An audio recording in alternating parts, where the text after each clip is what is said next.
আমায় ছিঁড়ে খাও হে শকুন। সীমান্ত শরীফ। আমায় ছিঁড়ে খাও হে সীমান্তের শকুন, এক্ষুনি ছিঁড়ে খাও আমাকে। হে আটলান্টিকের ঈগল, শিগগিরই খুবলে খাও আমাকে। হে বৈকাল হ্রদের বাজ, আঁচড়ে কামড়ে ছিন্ন ভিন্ন করো আমাকে। আমার রক্তরসে শুধু অসহায়ত্ব আর অভাব। কাগজের কামলারা তারে আদর করে মুদ্রাস্ফীতি ডাকে। ঋণের চাপে নীল হয়ে যাচ্ছে আমার অনুচক্রিকা, সংসার চালাতে অন্তরে হয় ইন্টারনাল ব্লিডিং। কি আশ্চর্য, তবুও মরছি না আমি। ওদিকে দোজখের ভয়ে আত্মহত্যা করবারও সাহস পাই না আমি। খোদাকে বললাম আমি মরতে চাই। তিনি বললেন, বেঁচে আছো কে বলল?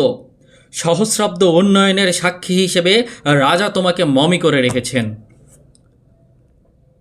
বাজারে দীর্ঘশ্বাস ফেললে নাকি রাজ্যের ভীষণ বদনাম হয়। রাজারও মন খারাপ হয় খুব। কোতলরা ফরমান জারি করেছে, আমাকে সারাক্ষণই হাসতে হবে, নইলে দেশি কুকুর ও বিদেশি মাগুরকে একবেলা ভালো মন্দ খাওয়ানো হবে আমার মাংস দিয়ে। নিত্যদিনের ব্রয়লারের ভুঁড়ি নাকি ওদের ভাল লাগে না। অথবা আমাকে ভাগ দিয়ে বেচা হবে, মানুষেরও তো মানুষ খাওয়ার স্বাদ হতে পারে, তাই না?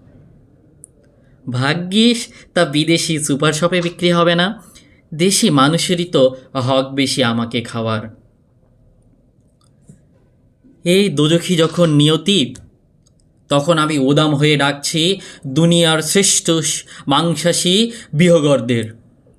হে ঈগল, চিল ও ভয়ঙ্কর বাজেরা, হে সাম্রাজ্যবাদী সাহসী শকুনিরা, তোমরা F-35 মতো, MiG-29 মতো দল বেঁধে হামলে পড়ো আমার বুকে। আমার রান থান চক্ষু কলিজা আজ সব তোমাদের গনিমতের মাল।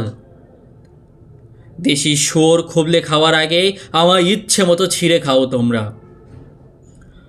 দোহাই, শুধু মস্তিষ্কটা খেও না আমার, তাহলে শীঘ্রই দাস হয়ে যাবে তোমরাও।